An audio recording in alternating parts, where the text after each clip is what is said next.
I was humbled and amazed and in love with the material from the get-go. I do think there is a common rooting of his writing and Scandinavian drama. There is a seeking towards the darkness that we share with Thomas Hardy back where I come from. I don't know if it's realism. I wouldn't call it that. This is indeed a sweeping romance and a fairy tale and a drama, but there is something gritty and there's some fatalism in this that I find very attractive. Well, responsibility is not a very creative thing, and I think one of the main reasons for asking a Dane to do this is to sort of get rid of the cultural heritage and the weight of that. So I walked into this purposefully naive, without watching the Schlesinger movie, and just falling in love with the material and pretending this was the first off. And hopefully the result was fruitful.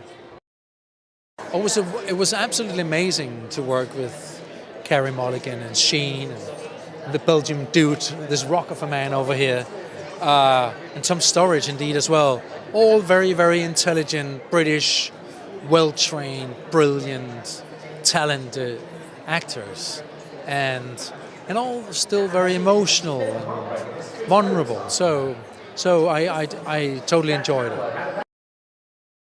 For me, it's all about an intention and a feeling. Sometimes a feeling or an intention is translated into words, but sometimes it's just translated into a gaze and for me those are, the way they are translated is just a form, but the intention and the feeling should be authentic, and to me it's all the same. So he's very determined and consistent in it, and even though he suffers a lot of setbacks and he gets like emotional blow after emotional blow, he remains loyal,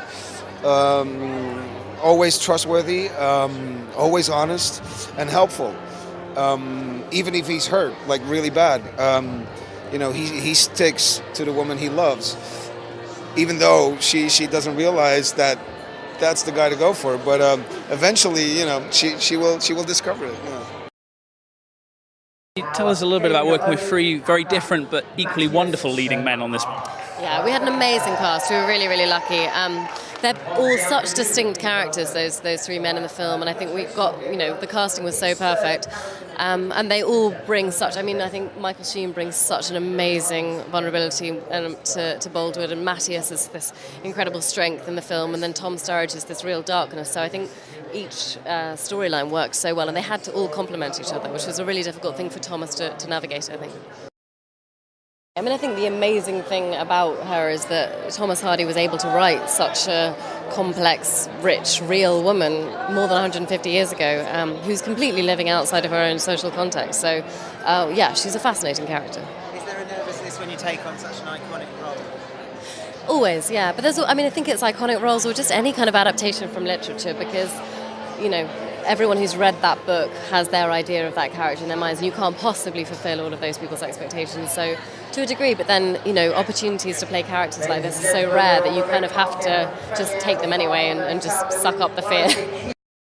I think I've done my singing for a while in films. It was great, and getting to sing with Michael is lovely, and it's a lovely scene in the film, but yeah, no, it's very much just part of the day job. You're working from a great script, but there's a wonderful book behind that as well. I'm curious, how much did you look to the book for additional inspiration? I didn't really have time. I finished the play the day before I started this film, but I dipped in and out of it when we were reading, and I was very familiar with the story anyway. But I guess I went in and out of it, but I loved the script, and I was encouraged to make my own person, and so a lot of it I used my imagination, but I knew the story very well of the book.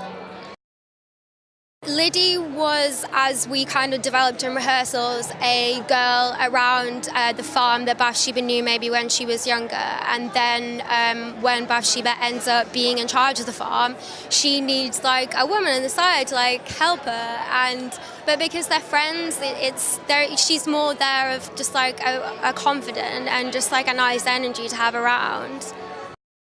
Do you think that young women like yourself are particularly going to be able to identify with Bathsheba and see her as a role model? Definitely, that's why I want us to do the job. Definitely, I would urge everybody, women, men, young men, to come and see this and to see like just a strong woman, like a real woman who you see and you see her like stay strong and she doesn't cave in to anything.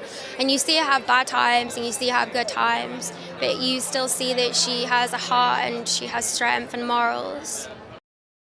She's a strong woman who doesn't forget her morals, and she has pressures from work and from men, and she keeps her morals and she keeps her end view, and that's something that women will always struggle with forevermore. Like, you're always given pressure to be like a girlfriend or a wife or to have your job, and women will always try fight for that, and Bathsheba does stay strong and she sticks with it even when it gets hard.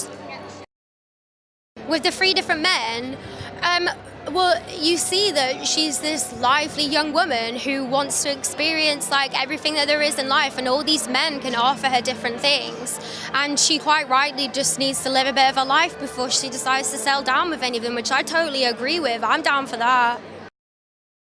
You're working with the beautiful Carey Mulligan. What was that experience like? Just wonderful. Like, she's a very, very lovely woman. I thought that was her then, and I was like, whoa, that's weird. Just a wonderful woman that works very hard, and she's a brilliant actress, but I think more importantly, she's a very humble person, and she's a joy to be around and to get to know and also act with. We just had so much fun. We just laughed constantly. My tummy hurt all the time from laughing. It was just like being on a school trip all the time. Sometimes the weather was terrible, so all we had was each other. It was brilliant, and they're both incredible in the film, like incredible. The Christmas party was particularly hilarious. I think that like they were night shoots, and I think that I possibly got like delirious towards the end, and there was just so many silly jokes. I loved that. I loved seeing all the costumes every day. I had like, my hair is not mine in the film. My best friend on the film, Tracy, did my hair. I loved having long hair in it. I loved seeing all the props, and I love that. I love anything old. I loved being around all that and seeing it all come together. Fantastic director as well in Thomas Vinterberg. Can you talk about that experience and what you think makes him such a special director? I loved him so much. Like, his energy was just like nothing else. His ability to keep going even when it got hard and the days were long. He kept everybody going, and that's so important. And also, I loved the freedom that he gives you when you work as well. I love that. Like, and the adrenaline it produces. He just wants everything to be very natural, and he genuinely wanted everybody to have lots of fun. Like, I really loved Thomas, I really did. What is it about this piece in particular of Hardy's work that seems to make it feel so contemporary over 140 years after it was written? The role of Bathsheba Everdene. She's a woman that was out of her time, I think. Ahead of her time is the way to put it. And in many ways, she's actually quite, I think you can identify with her as a young woman these days. Wanting to be everything, you want the freedom, but you want the man, but not that kind of man. And, you know, wanting to look beautiful, be powerful, you know, naive and intelligent at the same time. She's a very complex woman, and I think you can read into that these days as a very modern story, actually. What made Carey right for the part?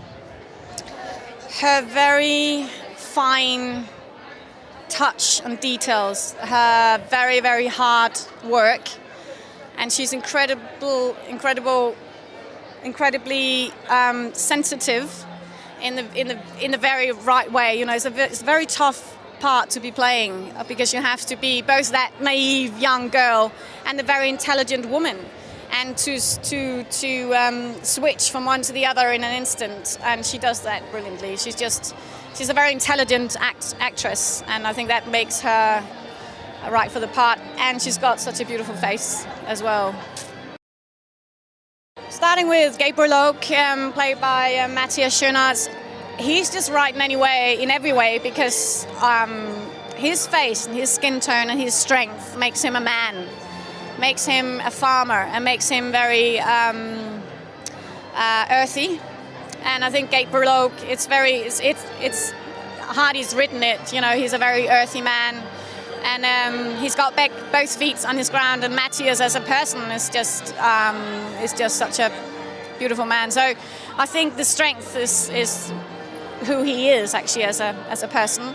And then we got Tom Storage, he's got that playfulness, he's got that light kind of jumpy character, and it just fits the role of Troy, and that having the words in his power, he does that very beautifully. And Michael Sheen's he's just an amazing actor, and I think he's got that intellect, but you know, at the same time he was able to pull off that very fragile face and personality that he becomes. I think what he's written is still very true. It's sort of a story of love, and also how three men can fall in love with someone, and it's just a very, very modern story, which happened to be hundreds of years ago when it was written. Why is she such an iconic figure? I think because she's strong, and she's strong in a world where women didn't have such maybe the power to speak as much as they could. And I think she represents a lot of equality, and she's a powerful character who also has a heart. So I play Sergeant Doggett, who is Troy, Tom Sturridge part Troy, his best friend, who I guess looks out for him when he's at the wedding and gets stood up at the wedding. Not sure if I should say too much about the plot, but then it is Tom Hardy, so maybe I can. So he's there. He's the sort of support of Sergeant Troy. Wearing the whole garb was just fantastic, with the very pointy helmet to the sort of lovely scarlet jacket. Yeah, it was fantastic, and I got to have a fake moustache put on me as well, which is always a great thing. So. What have you got coming up yourself at the moment? What are your next projects you're going on to? Next project I've got coming up is The Syndicate, which starts in June. I'm playing sort of a character with dubious morals, shall we say, in that. So that's coming out in June. Very excited for that, yeah. Who are you working alongside on that? Are there any other familiar faces we might recognise? So we have Lenny Henry is in it, Alice Kriege, Anthony Andrews. It's a stellar cast, sort of a stellar British cast, and then me, which is great. So I'm just happy to be there, really. I think the overall message I'd say to the fans is that just go and see it, because it's Thomas Vinterberg, who is one of the most, he's just a fantastic director. If you've seen any of his other films, you'll know just how he gets the most out of his actors. He's very, very good at that. And just because it's a classic, and I think it's going to be another classic in this interpretation. As soon as you start working on it, people tell you it's their favorite novel, and you get this terrible fear. How are we going to be true to the book but also make it work on the screen? And it's a very eccentric book. It's a wonderful book, but it's full of these wild mood swings between comedy and tragedy and horror. So that's slightly scary as well. But I really loved the book. I hadn't read it since I was a teenager, and going back to it, I was struck by how modern and timely it was, and that's what I kind of held on to, really. Well, when I went back to it, the thing that really struck me was, the idea of choices, of a woman having to choose between companionship, status, and money and sex. That seemed to me very contemporary. It seemed very contemporary to me that she doesn't want any of those things, that she wants to succeed on her own terms. It seemed very contemporary to me that she makes terrible choices. She chooses the wrong man. And it seemed very contemporary to me that she eventually, and without giving too much away, ends up with someone who's a friend and a collaborator and someone who supports her and looks after her, but in a way that's very equally matched. That seemed incredibly modern, and that's what we sought to bring out. Bathsheba Everdene is often hailed as one of the most interesting and iconic heroines. What do you think the enduring power of this character is?